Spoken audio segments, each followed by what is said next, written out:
Good morning, everybody, and welcome to a new video by Roving Som. My name is Marco Carnovale, your sommelier, wine writer, and critic. Today, we have a special guest, Gorka from Tome Vinos in the Spanish Basque Country. The Basque Country is a very special region, as most of you know. Some of it is in Spain, most of it, and some of it is in France. But it's got, of course, its own very distinct and unique identity, beginning with the language, a beautiful capital in Bilbao. But today we will, of course, focus on the wines of the Basque country. And I will give the floor to Gorka to explain to us particularly about one specific wine that perhaps most of you may not have heard about. And then a bit more specifically about the company that he works for. And then we will taste a couple of wines together. Gorka, thank you very much for your time. Floor is yours. Thank you. Thank you very much. Great pleasure to introduce one of these alternative wines to the most well-known wines and grapes that many people know from Spain. So today I will be sharing some information about Txakoli wines. So these wines, as Marco introduced to you, are from the north of Spain. We are in the green Spain. So Txakoli actually goes from Bilbao, but also there are some producers very close to France in another small region.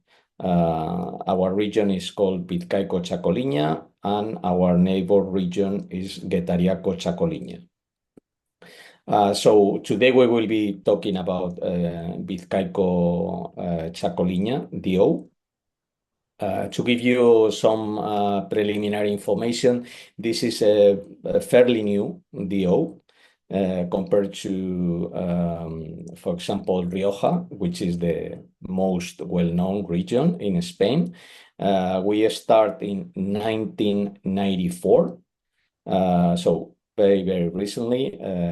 Rioja, for example, started in 1925. So as you see, we are a fairly new DO. In terms of size, to give you also a reference, it's about 450, around 500 hectares. If we compare again with something that you might know, like Rioja is 60,000 hectares. So as you see, this is a very small region, but with very unique wines. The reference city, as Marco was introducing to you, is Bilbao. Our winery, the name is Virgen de Lorca. We are located about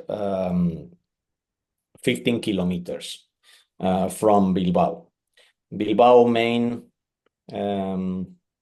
reference that you might probably also know is the Guggenheim Museum, together with many Michelin restaurants that if you visit the city, I really suggest you try to visit, to pair obviously with these marvelous wines, Txakoli wines.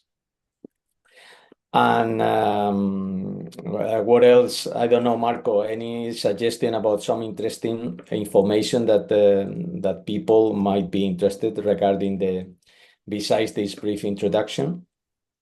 No, I think you covered what's necessary. I second your suggestion. I spent a few days in Bilbao a couple of years ago, and it is really worth several days actually to visit the city, the Guggenheim Museum, and to have the opportunity to sample the wonderful restaurants and obviously the local wines as well. So, and it's a very easy, friendly a welcoming community.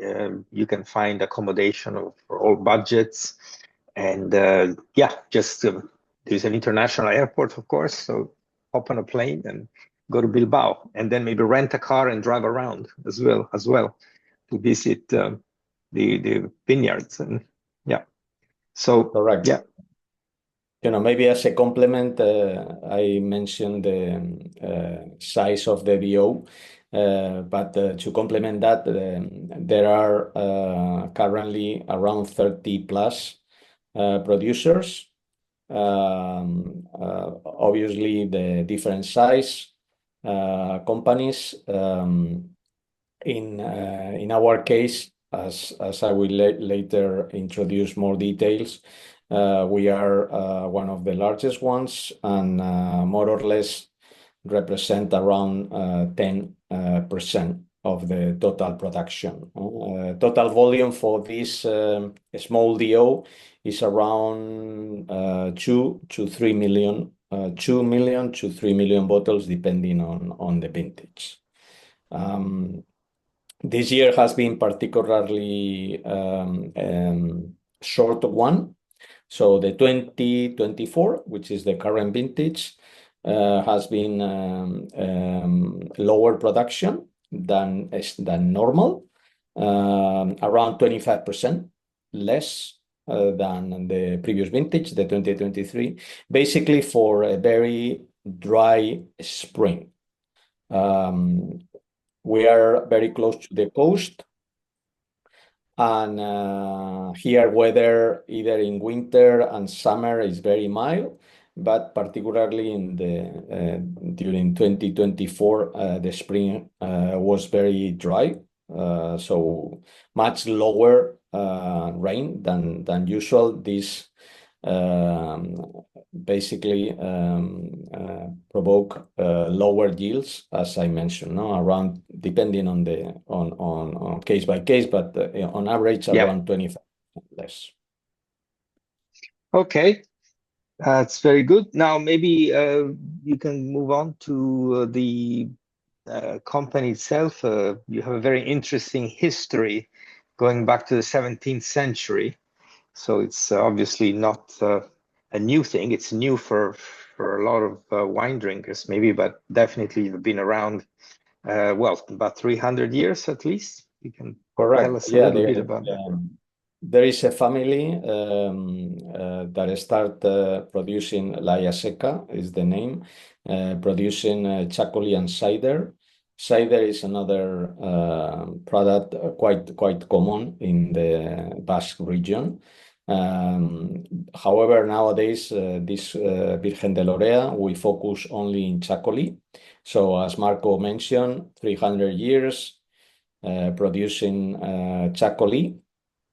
However, the DO, so in 1994, as I said before, the DO start, and this really made a big difference.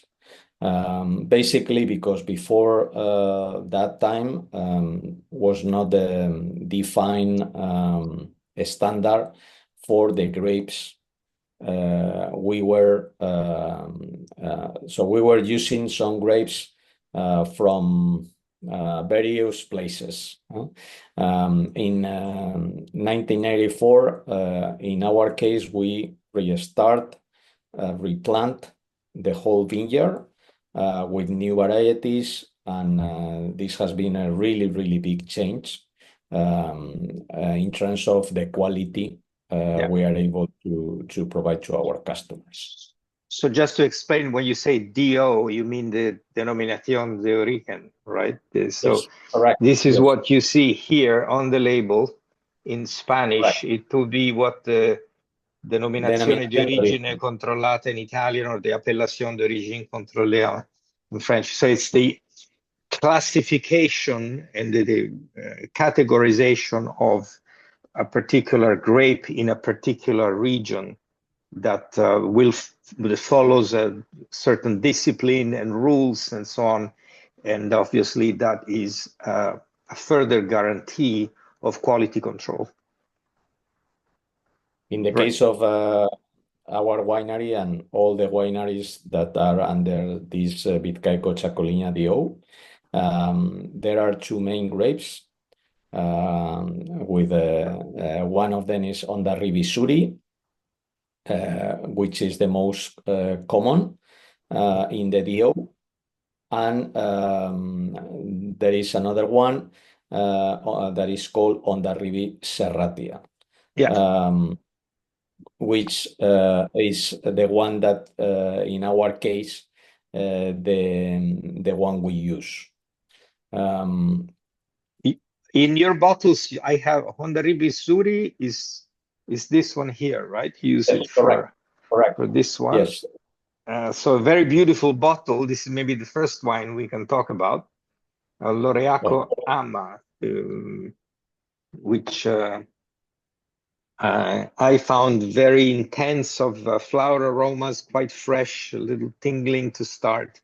But then it kind of evolves and becomes smoother and with a nice long finish. And I understand this is produced from a single vineyard of relatively old vines. One of the very unique characteristics of this of our company of Virgen de Lorca. Well, first, as I already mentioned, already producing Txakoli and cider for more than 300 years. But even more interesting than this is the size of the vineyard is nowadays around 22 hectares. But the vineyard is located in one single plot. Normally, in the region, you will see Txakoli producers having multiple plots, multiple places where they grow vines. Normally, a small size, maybe 1 to 2 hectares. In our case, there is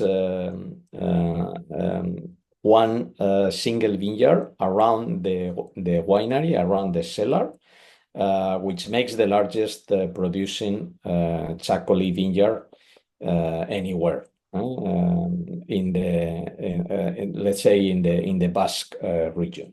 Okay. Anyway, so this is the first wine that, as I described, a very beautiful bottle. Can you tell us maybe a bit about the art in this bottle? Who is the painter? Yes. We have tried, as I said, what really represents the winery is Ondarribi Serratia. One of the maybe aspects to mention is nowadays the white grapes that we can use, besides Ondarribi Suri and Ondarribi Serratia, they should be at least 80% of the blend. Besides that, there are many other grapes, and I have here the list because actually it's quite a long list.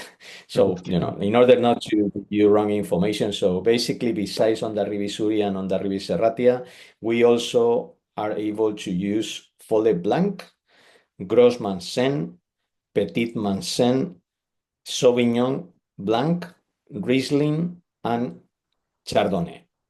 Okay. So the 20% of any blend that any producer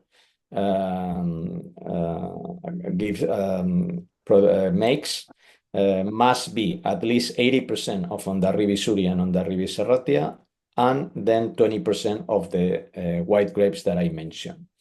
In our case, as I said, we focus mainly on Ondarribi Serratia, but as you point out, we also have one wine that is single Ondarribi Suri, and has been introduced very recently.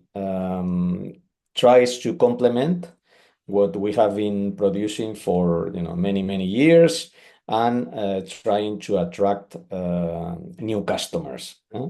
Some customers looking for something complement to our most well-known products, Aretxaga, and Ocharan that later I am sure we will discuss about. Yeah. So this is, let's say, the new baby, and we have tried to make paint a label with featuring many different things that you can see around the winery.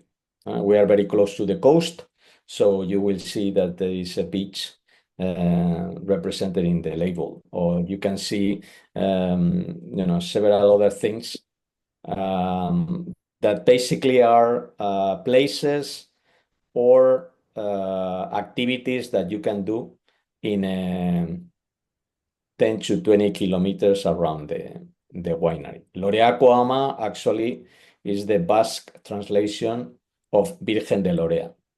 Okay. All right. There you go. So Virgen de Okay. Lorea in Yeah. Basque translates as Loreako Ama. Okay. So we can move on to the next one. Let's say we can talk about this one here. One aspect that I would like to mention very quickly is because sometimes people, when we talk about these, let's say, non-traditional grapes, they like to link these grapes to something they know. So basically, just very quickly, on the Ribisuri will be very similar or on a very similar profile as Alvarinho. Okay. This is, as a winemaker, I tell you that the kind of aromas and flavors that you can experience in Ondarribisuri, in the Loreako Ama wine, could be this kind of profile. On the other hand, Ondarribi of this wine that you saw, Ocharan, or the other one, Arechaga, that are made of with Ondarribi Serratia. Ondarribi Serratia is more similar to two other grapes that you also probably know, Godello and Treisadura. So this is the difference basically in profiles from Ondarribi Suri to Ondarribi Serratia. Okay. The first one is maybe a bit more soft, smoother, a bit more. The other ones are a bit more fresh. Loreako Ama. Yeah. You mean yes. On the Ribisuri, again, as you can imagine, the profile is more lemon lime. Yeah. And let's say lighter profile, more medium persistence. Right. As you move to Arechaga, again, the grape it's on the Serratia, and then also gives a more like green apple or pear, even tropical fruit kicks in the Ondarribi Serratia. The two wines that you have shown, Arechaga, Señorío de Ocharan, or even Loreako Ama. Loreako Ama and Arechaga, basically, they have been aged, let's say, in their own lease that they exist for a short time of period, about 4 to 5 months. So basically, we do the harvest in nowadays September, produce the wine in end of September, keep the wine over the winter, and we release the wine basically before Easter. So has been released about a month ago. When you receive the samples, we released the 2024 vintage of Loreako and Arechaga. And these wines that I've tasted are quite ready to drink now.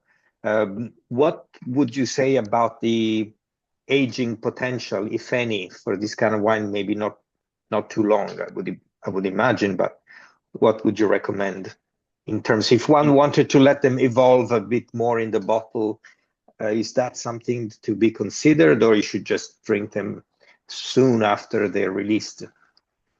In the case of the two young, let's say Loreako Ama and Arechaga, as they have been a short time in lease,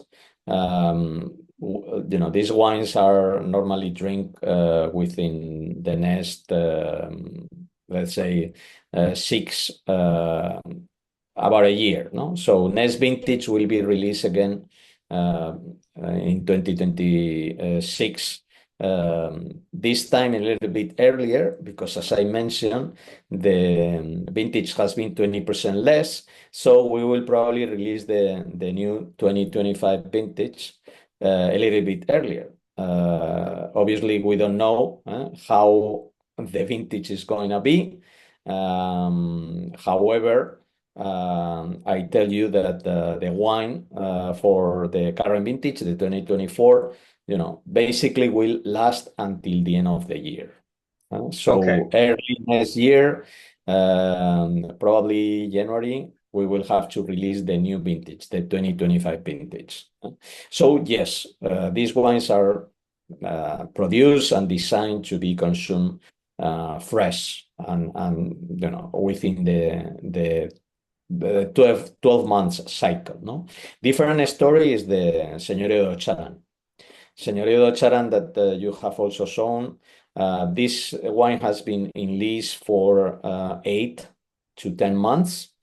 And here, yes, we have safe bottles for 5 or even more years, and the wine really evolves very nicely, and it's very interesting to have the wine for some time. Unfortunately, the production we have in this is very limited. It's a limited edition, Señorío de Charan, so the number of bottles we produce is in a small number. Unfortunately, there is no much opportunity, to keep the wine for very long. But yes, in the case of Señorío de Charan, no problem. You can keep it for 2 years or even longer, as I said. Okay, thank you very much. It was very informative. So the main two takeaways are, number one, visit the Basque Country in Spain and visit the capital, visit your vineyard. And the second is get a hold of your bottles of these Txakolinas quickly, because the production is not as large as we would like. And with the exception of this one here, the Señorío de Charan, the other ones just enjoy them on a warm summer day. Now we're going to the warmer part of the year, and these wines they can go any time of the year, but in particular, I think with warm weather, a nice, fresh, cool bottle of Txakolina will be a great occasion to celebrate. Definitely, So, any kind of tapas, any kind of fish, shellfish, white meat, yeah, pintos, as we call in the Basque region, will be perfect. yeah. There. I'll put this in my blog, in my post. One thing I tried was, because they're so fresh and the acidity is so good, I tried to match them with a Chinese style pork and mushroom dish, which is a bit fatty, and the contrast was perfect. The acidity of the wine and the fat in the food was just perfect contrast. So that's a good suggestion. One final word for those who are in London or in the UK or plan to travel to London. We will be able to meet Gorka and taste these wines and others at the London Wine Fair, which starts on the 19th of May. So for those of you, again, who plan to be there, make it a point to look for Gorka and explore more of his excellent wines. Yeah. Of course, everybody welcomes, and we will be there. Our stand is X212 within the area of unearthed wines, so new to the UK. So very happy to toast a glass with anybody that stop by. Okay. Thank you for your time, Gorka. Keep up the good work, and we'll see you at the London Wine Fair in a few weeks. Have a Thank you good very day. much. Okay, thank you. Bye-bye. Thank you very much. Bye-bye.